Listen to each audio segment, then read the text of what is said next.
formatu, między innymi Nathan Granner, który dziś wraz z Krzysztofem... Meanwhile,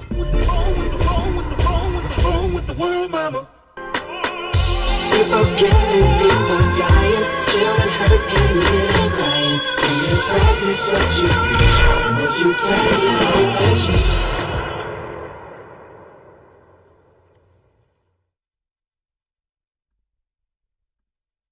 formatu, między innymi Nathan Granner. Okay. I think we're streaming. I'm not sure. I've been kind of setting up this stream, this podcast, whatever. I don't know. It's Friday. F it Friday. Listen. Welcome. My name is Nathan Granner. Friends, this is my real life, and today in my real life, it is the release of the new opera, the new arrangement of the new opera, Goodbye, Mr. Chips, now streaming, now available on CD, box set, beautiful, huge record, recorded at Skywalker Sound in Marin County. Listen, Gordon Getty, hats off to you, friend, for creating an amazing score. This is one of the best new operas, and I'm biased. This is one of the best new operas that has come out. We started this thing, this process, as a live opera. It was supposed to be live, performed at Festival Napa Valley in the summer of 2021, and because of COVID, that got canceled. Brian Stauffenbiel convinced Mr. G to do a film. And so all of a sudden, here we were making a movie, an opera movie, no less. And we went into the Conservatory of Music in San Francisco. They had taken out all of their telephone lines and put in the audio cabling and stuff like that. And they called this thing called the Dante system. And the Dante system, they hooked it all up. It's full duplex sound. Every practice room, every room in the conservatory was set up to record in real-time sound. So, actually, I started this thing thinking that I was going to be playing the part of Old Faulkner or something like that. In the live version, I got this phone call, though, sometime in the winter of 21, and they were like, or late winter 21, they were like, hey, would you like to play Mr. Tibbs? And I'm like, yeah, Mr. Tibbs, the teacher, and what? Wait, what? So I was like, whatever, I hadn't really looked at the score all that much, honestly. Then I got off the phone, and they were like, and then I was like, Mr. Chips? Mr. Chips! Oh my God, they want me to play Mr. Chips! So, all of a sudden, I'm like, oh my God, we have to record this, we got to do this, and I was already going to be in my first Carmen as Don Jose in Orlando, and we had to get out of that contract, and I bought a beach tent and went to Long Beach, Rosie's Beach, where the dog beach, full wind, that beach, set up my tent, and day after day went out there and started working on Mr. Chips.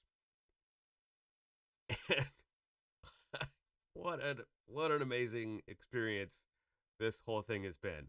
Listen, we'll take a listen to the first little bit of Goodbye, Mr. Chips, available now, online streaming on Apple Music, on Idagio, IDAGIO.com, Spotify, all the other Tidal, totally available. Let's roll through. Let's see. Here we go. this little, we're going to transition, and we're going to open it up for the first time here. Check this out, friends. Is this thing working? Is this working?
Wow.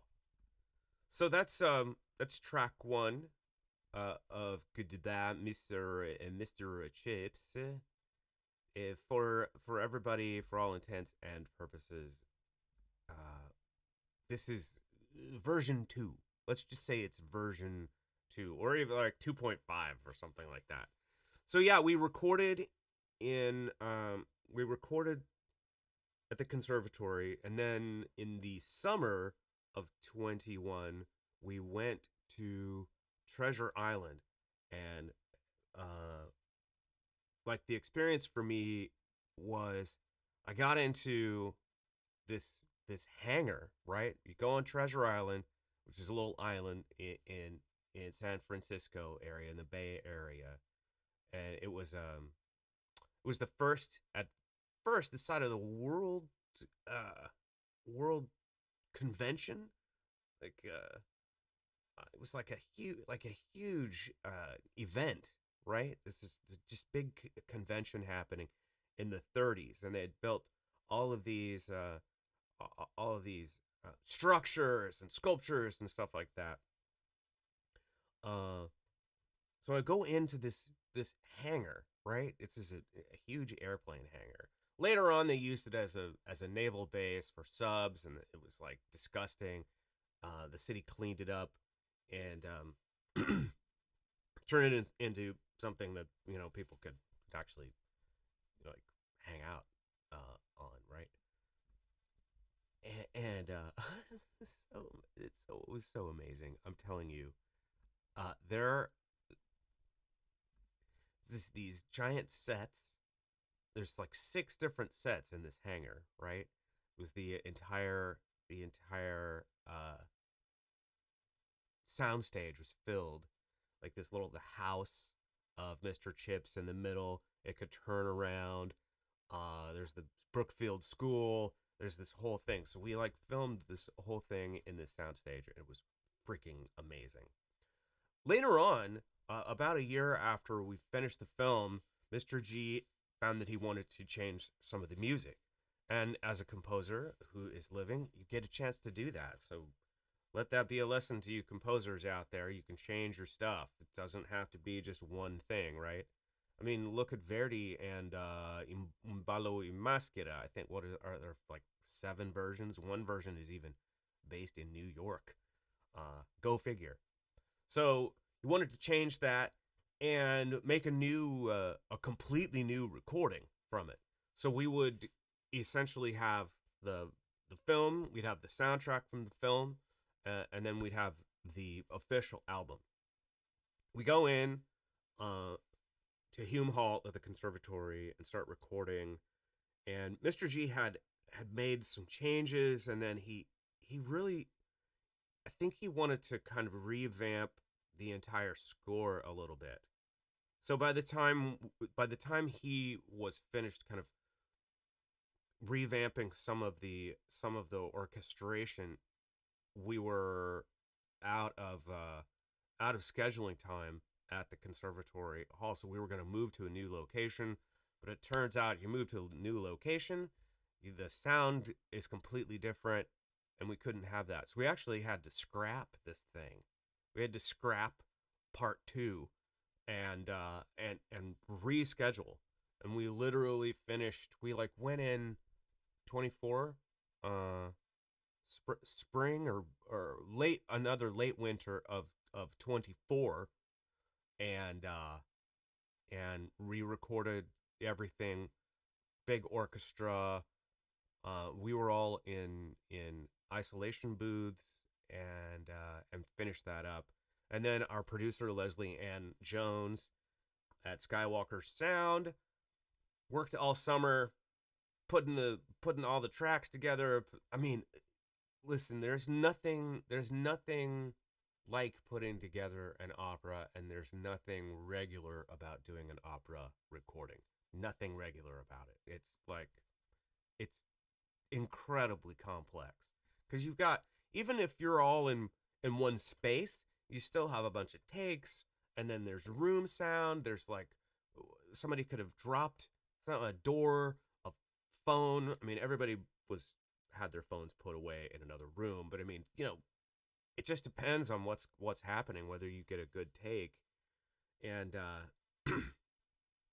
it was kind of a crazy session to begin with, and then Leslie taking a good amount of time to really work on this, get the transitions going. I mean, it was such a huge task.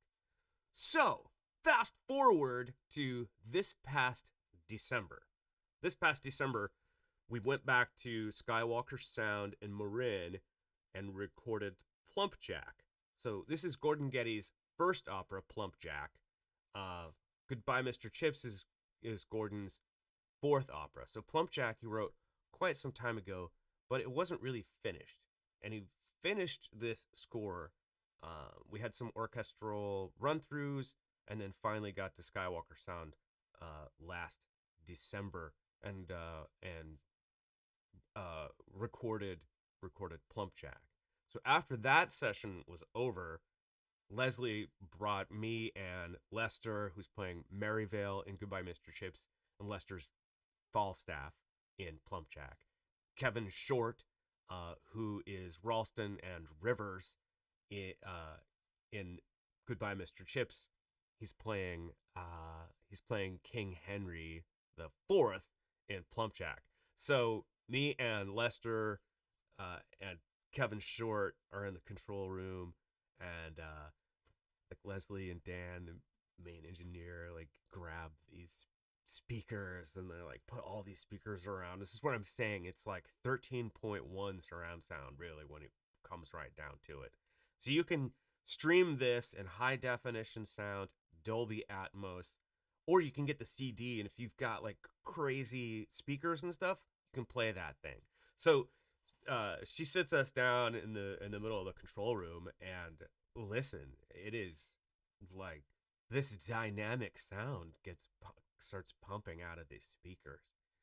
And there's one part in Goodbye, Mr. Chips, where Chips is this teacher at an all boys private school in the Victorian era, the end of the Victorian era, the late 1800s going into the 1900s, right?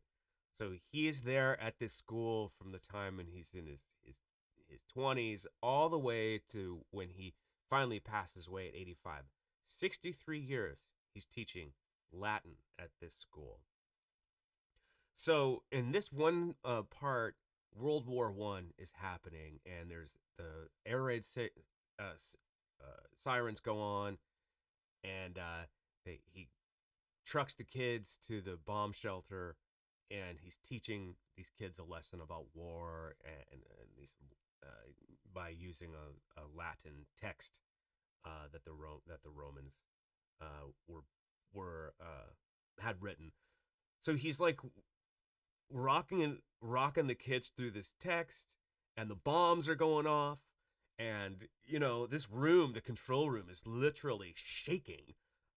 Because I mean, look, it's Star Wars, right? It's like Indiana Jones. It's the Marvel universe. Like there are sounds that this is like the preeminent sound effect group creating soundscapes in the world, like Industrial Light and Magic, George Lucas. I mean, this is where that all stems from, right? So we're just like, Goodbye Mr. Chips is suddenly like a huge cinematic movie sound, man. And this album. This is what is out today. Listen, congratulations to Mr. G. Congratulations to the cast who've been through all of this. Congratulations to Leslie and Skywalker Sound, Rourke Music, all the folks who have been working so diligently on this project to get it started, completed, and finally to your ears for you to experience as a film and now as this new version. So I'll play you out. Listen, just listen to the thing. It's really great. Excuse me. Pardon. Okay.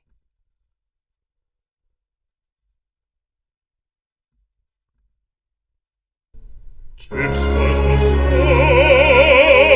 of the field, 48 years a teacher there, living the last 22 of her hair. Across the street at Mrs. Wickett's, then a kind of semi-retirement there, he remained the guest of honor at Brookfeldian dinners. He was the court of appeals in matters of Brookfield history and tradition. He knew all of the students to the end, greeting them all by name as they tipped their caps to him on the street or on the playing fields.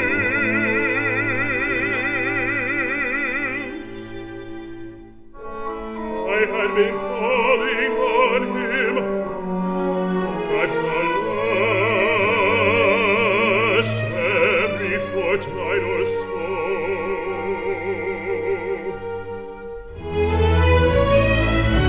He seemed as pale as always at dawn of an afternoon.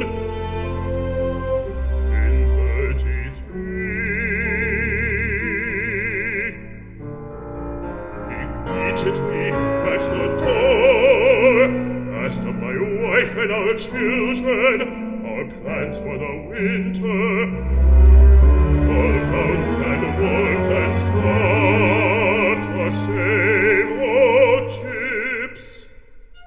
But 85 is a ripe old age. Mr. G was And 85 he had caught a chill based on James Hilton's novel Goodbye Mr. that wanted watching. This opera is about the story is about his father. Very good. He's like, how you doing? What's going on? Fitter than I am, I'll take us all. Stay indoors for a while, even so, and early to bed. You know how to ring me, night or day, if the sniffles act up. So I will, good Maryvale. nothing wrong with me, except Anno Domini, and that hunts us all down at the last. It's tea and soup and blankets for me just now, and memories, a treasury of family fame, a treasury, wonderful memories, all but a few, and 63 years of the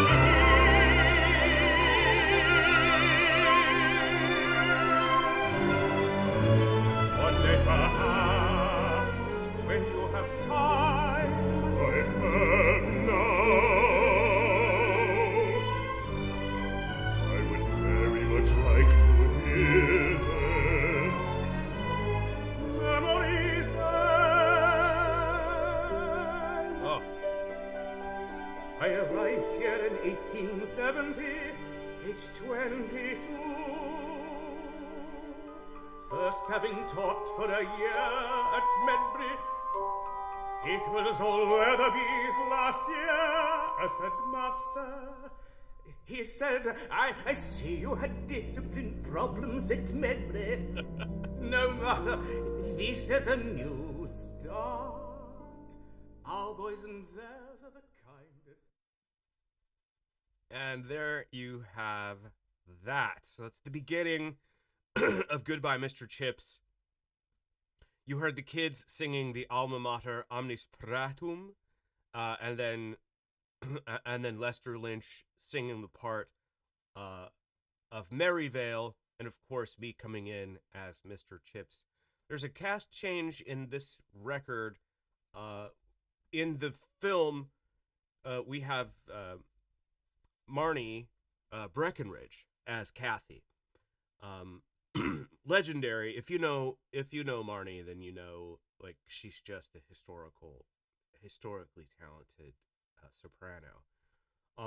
But the album, the official album, has Melody Moore in it. So they kind of swapped roles here. I mean, it's just going from one rich blessing to another. Melody being her own legend on her own, historically talented soprano. My gosh, everybody in the cast is, of course, hugely amazing, right? So you don't have to worry about the quality of the singers, the cast, the recording. I mean, everything is just super top notch. Enjoy yourselves in listening to this. I feel like this opera and this recording is great. Like, if you're going for a drive, if you're sitting there, in the evening, or you have some time and you want to, just listen to some great music and really, listen to this opera and enjoy it and experience it, you can do that. So driving, take a train. I mean, going down the coast on the train, having this in your headphones. My goodness, great times. Also, you can go gardening. This is my test for a good album. Can you listen to it straight on? Can you listen to it, on some, small speakers? Can you listen to it on a train? Can you listen to it when you're gardening and it's blasting in the next room, or out, inside and you're outside? If you can do that, you've got a good record on your hands. And I'm telling you, this is grand stuff. Enjoy. You can get the album at panetonemusic.com. And that's the CDs, the box set. Again, just beautiful packaging there. To stream it, like I'm doing on Apple Music. My favorite actually is idagio.com. IDAGIO. Idagio is a fantastic classical music streamer.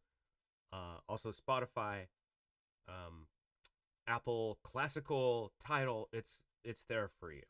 So take a listen, have a good time, enjoy it. I'll see you soon. And this is Nathan Granner saying, this is my real life.